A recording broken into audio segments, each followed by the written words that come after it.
do we expect when we look at a game? The semiotics of components and their mechanical implications. Well, I guess that's actually incredibly subjective, so instead let me tell you about what I expected when I first took a look at Explorers of Navoria. A lush, multi-continental map, cards with fantasy denizens, resource tokens of food, gems, and swords, and chonky wooden doodles and constructs. My mind went to control, conquest, and dominance, albeit extremely cute dominance, but dominance nonetheless.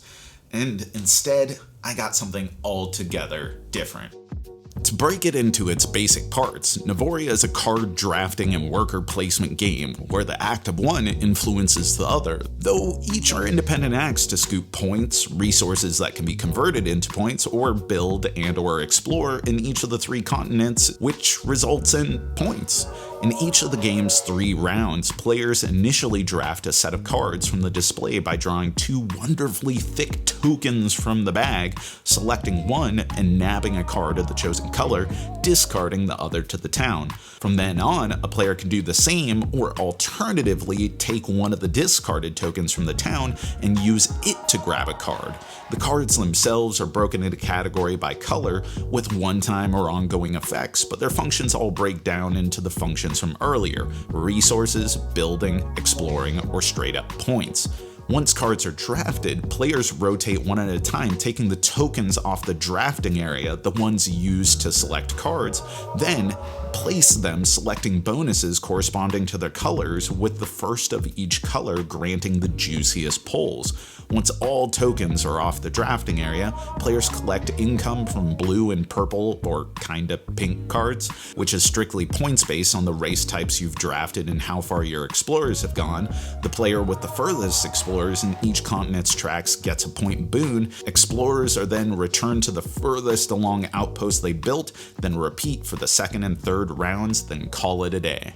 All in all, this is a surprisingly concise game, undeviating in the tight path between the actions that you take, drafting and the sort of communal worker placement, and the accumulation of points. Though there's definitely some nuance too. I find it fascinating that when selecting the token with which you want to draft a card, you're also populating the pool with which all players will be able to select rewards in the second half of each round. Sure, you might not want a pink card, but those resources or the action from the pink section might be important to clinch something you've been working on, so maybe you draft a pink card anyway. And drafting extends beyond the simple reward type based off of the colors of cards that you pull.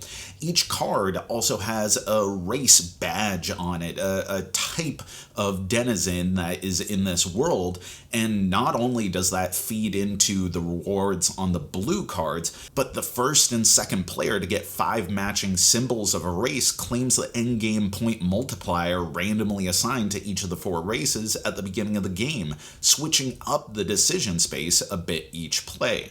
Lastly, contracts give you a little bit more to chew on. Each player board is broken up into 3 sections corresponding to the 3 land masses in which you're interacting in the game. And whenever you gain resources, they are fixed to one of those sections of your choice, cashed in for the basic contract rewards of that section, along with the rewards of each space revealed by having built the corresponding trading outpost. Focusing on building in one area is going to translate to a lot more rewards when you actually cash in resources, but with only 3 rounds, which ultimately results in only 12 cards, 9 if you're playing a 4-player game, you're going to have to tightly balance the building up versus actually cashing in.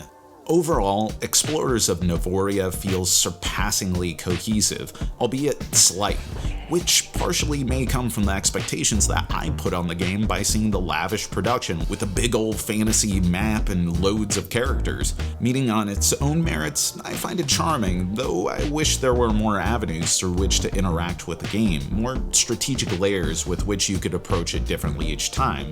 The races having different characteristics than being set collection bonuses, asymmetric powers, or some sense of investment beyond income production simply being points. As it is now, it feels like everything you do is good, with the most pressure coming at the expense of so few rounds, but even that doesn't come at quite a risk. And there's something to be said about identity in general. While the game is absolutely gorgeous in presentation with wonderful components, vibrant colors, and lo-fi cartoon illustrations undoubtedly influenced, if not totally inspired, by Leader Games' house illustrator Kyle Farron, Navoria doesn't quite convey personality of its own. It's good, solid, pleasant, fun, likable, tight, but there's an intangible essence missing that'd elevate it beyond. What I really love about Navoria is that it brings a gravitas to this light to middleweight territory without adding too much baggage.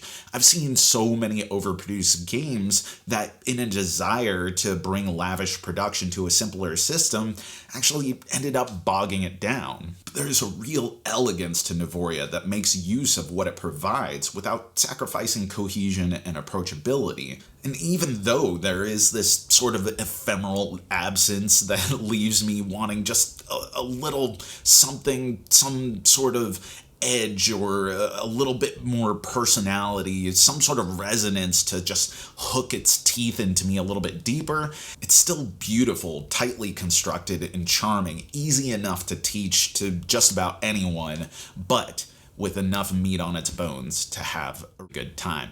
And that's our review. But let me know, what do you think of this game, and what are some games where just looking at the components and the presentation, you expected one thing and it turned out to be something different, and how did it work out for you? Put it in the comments below, and as always, thanks for watching, thanks for supporting, thanks for being such an awesome community. You know that I've been Jack for the Cardboard Herald.